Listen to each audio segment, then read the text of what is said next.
Good morning, and we are in section 17 today, and we are going to be talking about three witnesses a little bit.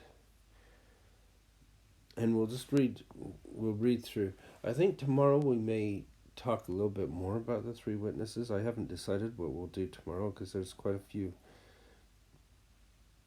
just little things, but this will be the last section in the Doctrine and Covenants that we read. There's always so much around these things that's both interesting and amazing.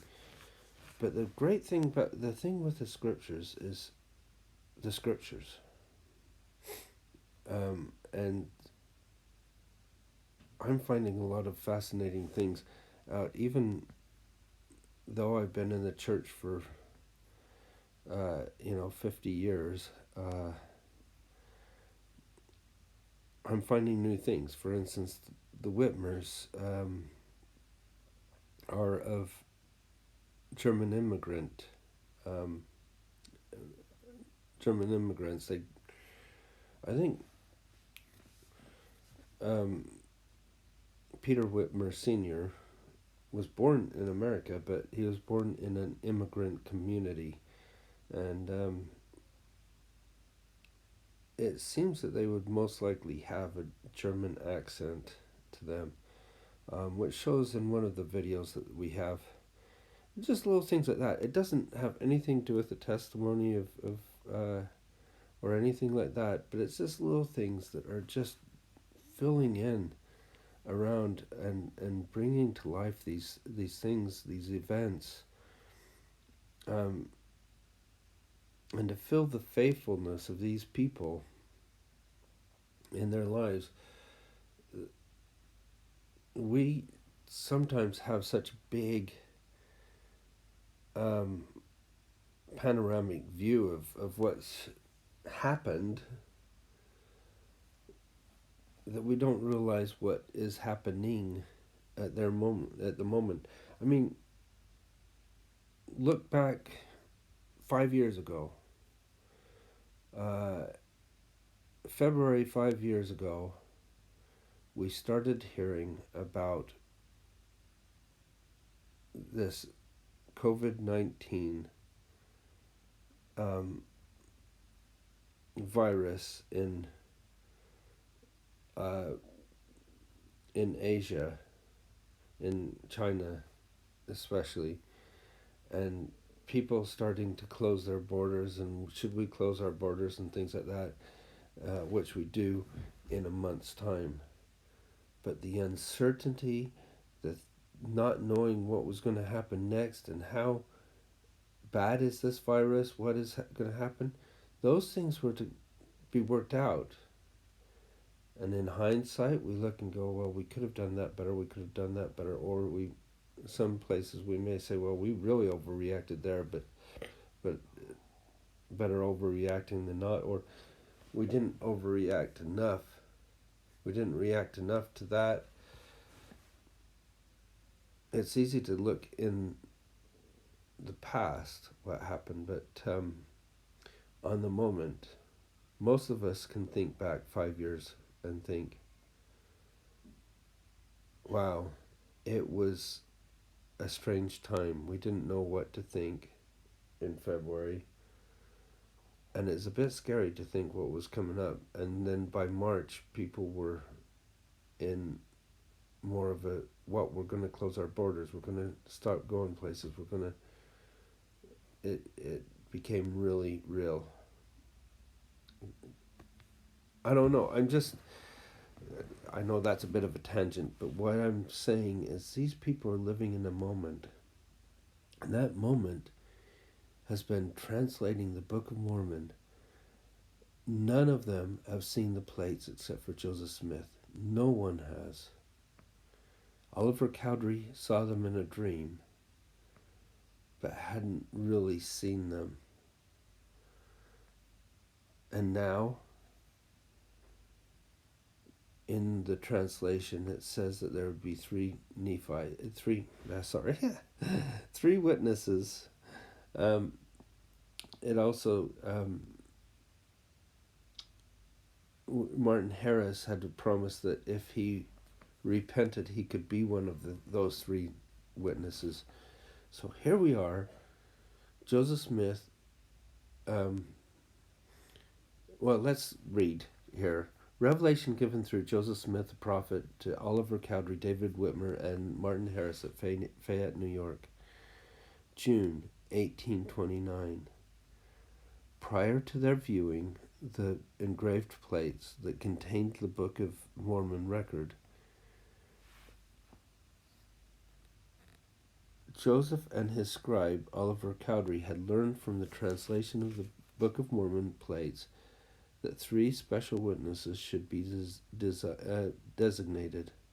So we've got, if you look, ether is near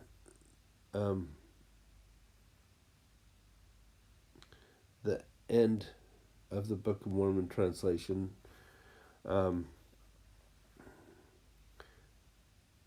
And Second Nephi, you think, well, that's at the beginning. But remember, it wasn't until after they had translated all the rest of the book that they are told to go and translate the small plates. First and Second Nephi, Jacob, Enos, Jeremiah. Sorry for the cough. Still have it. And so this would have been a little bit further on that he would have this. Wherefore, at that day, when the book shall be delivered unto the man whom I have spoken, the book shall be hid from the eyes of the world, that the eyes of none shall behold it, save it be that three witnesses shall behold it, by the power of God, besides him to whom the book shall be delivered, and they shall testify of the truth of the book and the things therein. So, seeing that must have really sparked something in them, saying, we want to witness this. And why not? Oliver Cowdery came in full faith. He desired to know, and he desired to help, and he helped. David Whitmer and his whole family helped Joseph go to a place that was safe, that was away from mobs or anything else, to finish the translation. Martin Harris, though he lost the manuscript, he gave Joseph money to help him when he needed it, to sustain himself. And then, after this, Martin will actually mortgage his own farm to pay for printing the Book of Mormon. Martin has had a lot of difficult times, but he still believed and was faithful to the ideas that are there. He may not be able to translate, but he was significant in the coming forth of the Book of Mormon, more than we can say. Well, we can say, but I think these people have been significant. They have had that faith throughout, and they were moved upon by an inspired desire to be the three special witnesses. And Joseph inquired of the Lord, and this revelation was given in answer through the Urim and Thummim. What was the date again? June. So we've this is just before they're ready to publish the Book of Mormon. But before they publish, they're going to put some witnesses to it. Legal, lawful, binding witnesses. Behold, I say unto you, for some reason my marking is not going from my phone to my iPad. I've got all this marked, so if it looks bland, it's not really. But I did have a few things that I wanted to emphasize, so I'm going to bring up my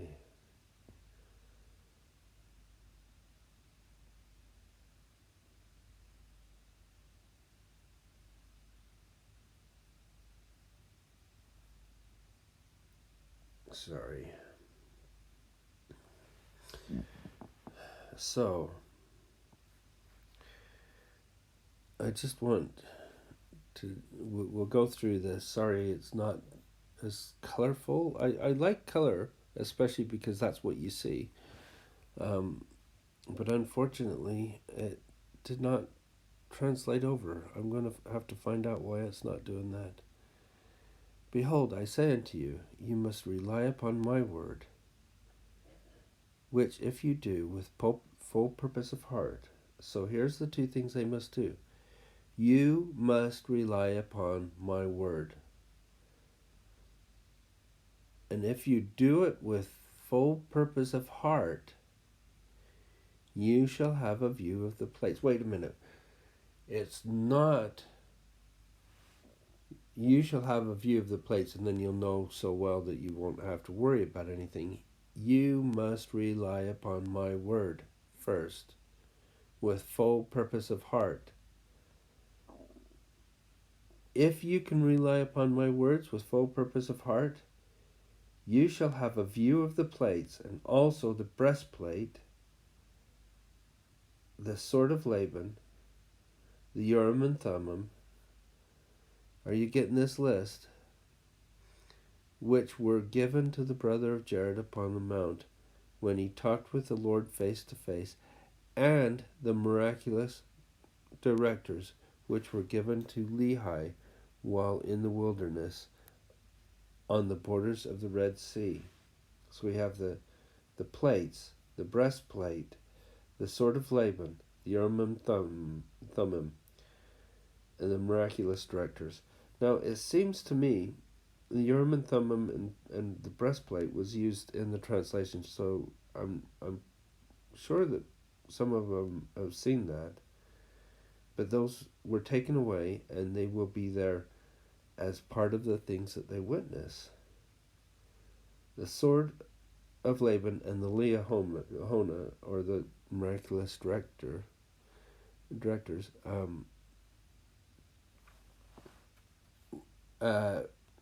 may be something that they never saw. I don't even know if Joseph saw them. I think they were in the box with the plates, but I'd have to look that up, but I'm not going to do that now. You can always look that up yourself and let me know in the comments if you want. And it is by your faith that you shall obtain a view of them, even by that faith which was had by the prophets of old. So notice he goes back. He first tells them, you must rely upon my word with full purpose of heart, and it is by your faith you shall obtain a view of them, even by that faith which was had by the prophets of old. He's not telling them to rely on what their eyes see.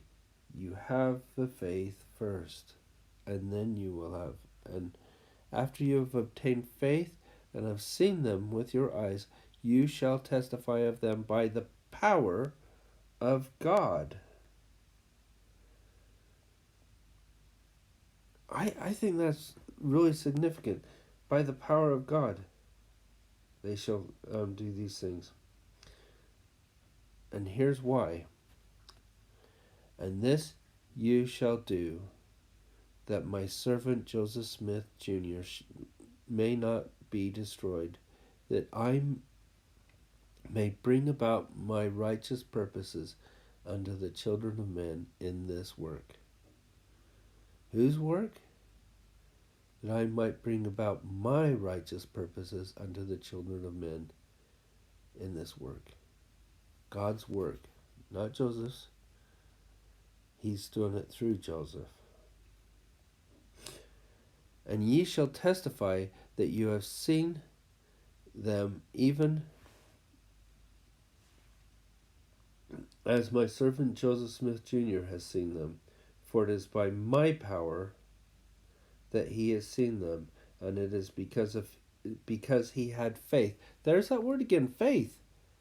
They keep bringing up faith as what they need to have. It's not, oh, you doubt, so I'm going to let you see these plates. It's because you already have that faith that we will give you this opportunity. And not only will he see that ye see them, will be by my power, the power of God, will they see them.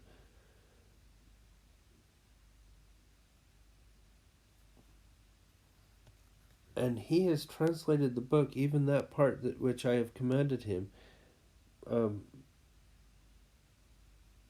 And as your Lord and your God liveth, it is true. Wow, that's really big words, considering the first person that this is given in. My power I have commanded, and as your Lord, you can almost see him pointing to himself and saying, as I am your Lord and your God, and I live, it is true. As your Lord and your God liveth, it is true. Wherefore, you have received the same power and the same faith and the same gift like unto him. What wonderful words. The same power, the power of God, the same faith, and the same gift to see those plates like unto him. They are put there as special witnesses, like none others. And if you do these last commandments of mine, which I have given you, the gates of hell shall not prevail against you. For my grace is sufficient for you, and you shall be lifted up at the last day. And I, notice how he does this, and I, Jesus Christ, your Lord and your God, have spoken it unto you, that I might bring about my righteous purposes unto the children of men. That last line, that I might bring about my righteous purposes unto the children of men. Now remember, in verse 4, he says that I may bring about my righteous purposes unto the children of men in this work. He repeats that twice. Why are there special witnesses? Why are there 3 witnesses? And later there's going to be another eight witnesses, and other witnesses in different ways. And mine's the witness of the divinity of the Book of Mormon without needing to see the plates, myself included. That God, that Jesus Christ might bring about his righteous purposes unto the children of men. How significant is that, and where does it come from? It comes from our faith first. Faith is a principle of power. And we cannot just say, oh, well, faith is evidence of things unseen. It's more than that. But it is still an evidence. It's probably the greatest evidence that they could have. And they needed that evidence before they saw the plates. And I hope that as you go throughout, that you can feel the evidences build up as you build your faith. And I hope you have a wonderful day, and we'll see you tomorrow.